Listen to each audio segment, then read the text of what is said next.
మాతృదేవోభవ, పితృదేవోభవ, ఆచార్యదేవోభవ. తంత్ర జ్యోతిష్యం అనేటువంటి ఈ వీడియోలో భాగంగా మనం ఈరోజు శని భగవానుల వారు జూన్ 30, 2024 సంవత్సరం ఆదివారం ఉదయం 7 గంటల నుంచి కుంభరాశి యందు వక్ర సంచారం ప్రారంభించి మకర రాశి వైపు ప్రయాణిస్తున్నారు. ఈ వక్ర సంచారం వల్ల ద్వాదశ రాశుల వారికి శని భగవానుల వారు ఎటువంటి ఫలితాలు ఇస్తున్నారనే దానిపైన మనము మాట్లాడుకోబోతున్నాము. మరి శని భగవానుల వారి గురించి చెప్పాలంటే ఆయన ధర్మదేవత, ఈశ్వర శబ్దంతో పిలువబడే ఏకైక నవగ్రహాలు ఏకైక గ్రహం ఆయనే. ఈశ్వర శబ్దంతో పిలిచే దేవతలు 5 మందే. 5 మందిలో ఈశ్వరుడు, విఘ్నేశ్వరుడు, సుబ్రహ్మణ్యేశ్వరుడు, వెంకటేశ్వరుడు, తర్వాత శనీశ్వరుడు మాత్రమే. వీళ్ళు 5 మందే లయకారకులు, చాలా శక్తివంతమైన దేవతలు. వీళ్ళకి అధికారాలు ఎక్కువ ఉంటాయన్నమాట. కాబట్టి నవగ్రహాలు ఏకైక ఈశ్వరుడు శనీశ్వరుడు. ఆయన మనకు ఇప్పుడు కుంభరాశిలో వక్ర సంచారం ప్రారంభించి మకర రాశి వైపు ప్రయాణిస్తున్నారు. మరి ఆయన ధర్మదేవత అన్నాము. అన్ని గ్రహాలు జీతాలు ఇస్తే ఈయన జీవితాన్ని ఇస్తాడు. మరి జీవితాన్ని నేర్పిస్తాడు. మనం ఎలా బతకాలో, మన కర్మ పరిపాకాన్ని ఎలా ఎదుర్కోవాలో నేర్పించేటువంటి ఏకైక ధర్మదేవత శని భగవానుల వారు. కాబట్టి కష్టపెట్టే దాంట్లో శని భగవానులు అంతటి వారు లేరు, కలిగించడంలోనూ ఆయన అంతటి వారు లేరు అంటూ ఉంటారు. కాబట్టి కష్టే ఫలి అనే దానికి మనకు ఆ కష్టానికి తగిన ఫలితాన్ని ఇచ్చేటువంటి దేవత అన్నమాట ఆయన తన స్వక్షేత్రం కుంభరాశిలో వక్రించి మకర రాశి వైపు ప్రయాణించడం అనేది ఈ ద్వాదశ రాశుల వాళ్ళకి చాలా ప్రముఖమైన ఫలితాలు దశానిర్దేశం అవుతాయన్నమాట. ఎందుకంటే ఆయన వక్రించాడంటే ఏం చేస్తాడు? ఆయన ధర్మదేవత అన్నాము. ఆయన గతంలో మకర రాశిలో ఉన్నప్పుడు మకర రాశి వారి యొక్క ఫలితాలు, అదేవిధంగా ద్వాదశ రాశుల వాళ్ళ యొక్క ఫలితాలు వారి వారి స్థానాన్ని అనుసరించి గోచారంలో వారి యొక్క కర్మ సిద్ధాంతాన్ని ఆయన పరిశీలిస్తూ వెళ్తాడు. దాన్ని అనుభవింపు చేసి ముందుకు సాగుతూ ఉంటాడు. ఏదైనా మర్చిపోయామేమో అని తిరిగి మళ్ళీ వెనక్కి వెళ్ళి ఆ మర్చిపోయినటువంటి పెండింగ్ ఫైల్స్ మళ్ళీ ఎత్తి ముందుకు వేసుకుంటాడు. ఆయన ఒక స్ట్రిక్ట్ ఆఫీసర్. ఆయన మర్చిపోతే ఇంకా సృష్టిలో ఇంకా అర్థం లేకుండా పోతుంది. ఆయన ఏది మరవడు. కానీ ఏదైనా మర్చామేమో చూద్దాం అని మళ్ళీ రావాలంటే అదే ప్లేస్కి అయినా 30 సంవత్సరాలు పడుతుంది. ఈలోపు మీ యొక్క పెండింగ్ విషయాలను పునః పరిశీలన కోసం మళ్ళీ వెనక్కి వస్తున్నాడు ప్రతి రాశికి ఆయన. కాబట్టి ఆయన ఒక ధర్మదేవత అన్నాం కాబట్టి జడ్జి కూడా ఆయనే అవుతాడు. మన కర్మ నిర్దేశించేటువంటి ఒక గొప్ప గ్రహంగా అని చెప్పవచ్చు. కాబట్టి ఆ పునః పరిశీలనలో ఎవరికి ఎటువంటి ఫలితాలు వస్తాయి అనేదే ఇక్కడ మనకు ముఖ్యాంశంగా మారుతుంది. కాబట్టి శని భగవానుల వారి యొక్క వక్ర ఫలితము మనకు చక్కగానే, మనం ఆయనకి భయపడవలసిన అవసరం లేదు. ఆయన మన కోసమే వస్తున్నాడు, మనకు ఏదో దారి చూపడానికే వస్తున్నాడు. కాబట్టి ఇది మనకు ఒక చక్కటి అవకాశంగా భావించి మనము సద్వినియోగం చేసుకోవాల్సిందిగా తెలియజేస్తున్నాను. అదేవిధంగా చూస్తే మకర రాశి వారికి రాశ్యాధిపతి అయినటువంటి శని భగవానుల వారు రాశి లగ్నాధిపతి, అదేవిధంగా ఆయన ద్వితీయ స్థానాధిపతి కూడా ఆయనే అవుతారు. ఆయన ద్వితీయ స్థానంలో వక్రించి జన్మస్థానం వైపు వస్తున్నారు. అంటే ఇక్కడ జన్మస్థానం అంటే మనం జన్మించామంటే ఎవరు కారణము? మన తల్లి. అంటే జన్మశని ఉన్నప్పుడు తల్లి తత్సమానులకు అరిష్టము, దేహ పీడ, దేహ అనారోగ్యము. మరి జన్మలో శని ఉన్నప్పుడు మొహం కూడా మసకబారిపోతుంది, కళ కాంతి విహీనమవుతుంది. శని భగవానుల వారు చీకటిని, నలుపుదనాన్ని సూచిస్తారు. కాబట్టి ఇప్పుడు మీకు కుటుంబ స్థానంలో ఉంటూ ఆయన స్వక్షేత్రం నుంచి వక్రించి వెనక్కి వస్తున్నారు. కాబట్టి మీకు దేహపీడ అంటే మీకు ఏదైనా అనారోగ్యం చేయొచ్చు, లేదా గతంలో మీరు సరిగ్గా ట్రీట్మెంట్ చేసుకోకుండా కొద్ది రోజులు మందులు కూడా బాగా అయిపోయింది అనుకుని వదిలేసినటువంటి అన్నీ కూడా మీకు బయటపడవచ్చు. అదేవిధంగా దేహ పీడ అంటే మీకు ఏదైనా మీ సర్నేమ్, మీ పాల వాళ్ళు ఎవరైనా కూడా దేహాన్ని చాలించవచ్చు. తల్లి సమానులు ఎవరైనా వృద్ధులు ఉంటే కూడా వాళ్ళు దేహత్యాగం చేసేదానికి అవకాశం ఉంటుంది.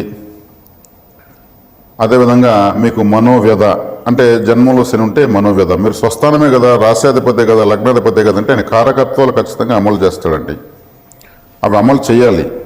ఆ అమలు చేయకపోతే కర్మకార్యం అనేది జరగదు, సృష్టి క్రమం ముందుకు నడవదు.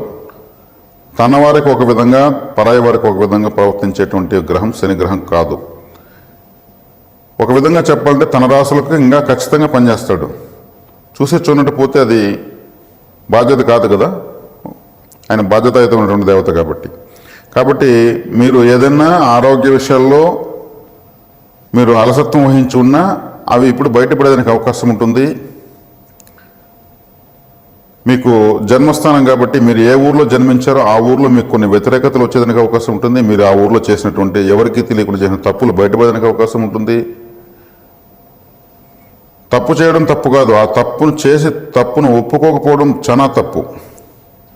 ఇటువంటి వాటిని శని భగవానులు క్షమించరు. మీరు ఏదన్నా ఎవరన్నా ఏమో అనుకుంటారని ఎవరైనా చూస్తారనేసి తప్పు చెప్పి ఉండొచ్చు, చేసి ఉండొచ్చు, అవి బయటపడిపోతాయి. అంటే ఇన్ని రోజులు తెలియకుండా నువ్వు రహస్యం దాచావా, నువ్వు ఏదో మంచోడు అనుకుంటే నువ్వు ఇట్టాటోడు ఉన్నావే అంటూ ఉంటారు. ఈయన అయితే ఆ ఫైల్స్ అంతా బయటేస్తాడు. ఆయన ఏది వదలడు. అంటే తన సొంత ఇంట్లోనే ఆయన అంత వైరస్ పెట్టుకోడు కదా. ఎవరు వాళ్ళ ఇంటిని శుభ్రంగా ఎలా పెట్టుకుంటారో మకర రాశి జాతకులను ఆయన చాలా ఇంకా ఎక్కువగా స్ట్రిక్ట్గా ప్రవర్తిస్తారు. ఒక ఆర్మీ ఆఫీసర్ ఆయన. జన్మస్థానం వైపు వస్తున్నాడంటే మీ వైపే వస్తున్నాడు, మీ ముందుకే వస్తున్నాడు.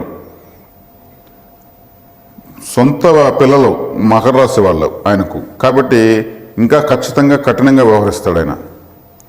కాబట్టి శని భగవానుల వారి యొక్క అనుగ్రహమే మీకు వస్తుంది అనుకోండి, ఆయన ఆశీర్వాదమే వస్తుంది, ఆయన మిమ్మల్ని ప్రక్షాళన చేయడానికి వస్తున్నాడు అనేసి మాత్రం భావించి మీరు వచ్చే పరిస్థితులను సంతోషంగా స్వీకరించండి.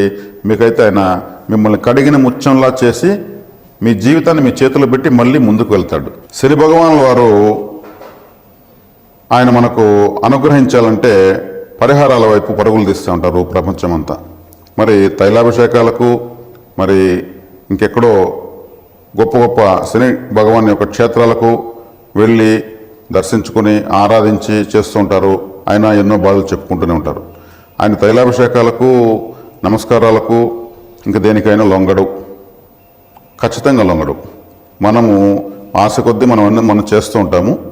ఆయన లొంగేది ఒక క్రమశిక్షణకు, నియమ నిబద్ధతలకు, బాధ్యతలకు గలవారికి, అదేవిధంగా తల్లిదండ్రుల యొక్క సేవ, గురువుల సేవ చేసేవారికి మాత్రమే ఆయన లొంగుతాడు.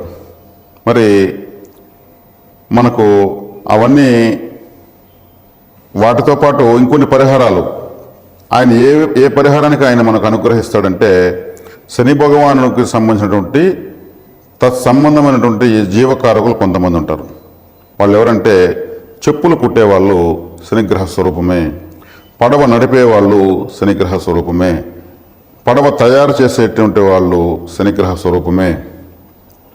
అదేవిధంగా మనకు మున్సిపల్ కార్మికులు వాళ్ళు ఊడుస్తూ ఉంటారు. ఆయన యొక్క ఆయుధము చీపురు కట్ట. ఆ చీపురు పట్టారంటే ఆయన యొక్క అనుగ్రహంతోనే వాళ్ళు ఆ వృత్తిలో ఉంటారు. మరి శుభ్రత అనేదానికి ఆయనే కారకుడు. అందుకే ఆయన మన జీవితంలో ఊడుస్తాడు కాబట్టి ఆ చీపురుతో మనము బాధలకు గురవుతాము. ఆ చీపురు పట్టిన వాళ్ళందరూ కూడా శనిగ్రహ స్వరూపంగానే మనం భావించి వారికి మనం సేవ చేయొచ్చు. ప్రతి రాశి వాళ్ళు, 12 రాశుల వాళ్ళు కూడా నేను చెబుతున్నటువంటి చెప్పులు కుట్టేటువంటి వాళ్ళకు మనము నీళ్లు, ఏదైనా ఫుడ్ దానం ఇవ్వడం వల్ల శనిగ్రహము అనుగ్రహిస్తుంది. అదేవిధంగా ఈ చీపురు పట్టి ఎప్పుడు శుభ్రత చేస్తున్న వాళ్ళందరూ కూడా శని భగవానుడే. వాళ్ళు కానీ ఒక వారం రోజులు 10 రోజులు కానీ వాళ్ళ పని ఆపారంటే అప్పుడు తెలుస్తుంది శని భగవానుల యొక్క విశ్వరూపం. తర్వాత ఆలయంలో కూడా శుభ్రత చేసేదానికి మీరు పరిహారంగా శనిగ్రహ అనుగ్రహం కోసం టాయిలెట్ క్లీనర్సు, ఫ్లోర్ క్లీనర్సు, చీపులు దానంగా ఇవ్వచ్చు. ఇది 12 రాసుల వాళ్ళు ఇవి చేయొచ్చు. మీకు అందుబాటులో పడవలు నడిపేవాళ్ళు, చేపలు పట్టేవాళ్ళు, చేపలను కత్తిరించి అమ్ముకునేవాళ్ళు, వాళ్ళందరికీ కూడా మీరు శుభ్రంగా మీరు మంచినీటిని, ఆహారాన్ని ఇవ్వచ్చు. శనిగ్రహం తక్షణం అనుగ్రహిస్తుంది. సముద్రంలో చేపలు పట్టే వాళ్లకు చుట్టూ నీళ్ళే ఉంటాయి, తాగడానికి నీళ్ళు ఉండవు. ఇదే విచిత్రం. వాళ్ళకు మీరు వాటర్ ఇస్తే ఆ నడి సముద్రంలో కూడా వాళ్ళు తాగి దాహం తెచ్చుకుంటే, అంటే సముద్రం అంటే చంద్రుడు, మరి మీరు ఇస్తున్న నీళ్ళు శుద్ధ జలం. ఈ నీళ్లు తాగడం వల్ల చంద్రగ్రహం కూడా యాక్టివేట్ అవుతుంది.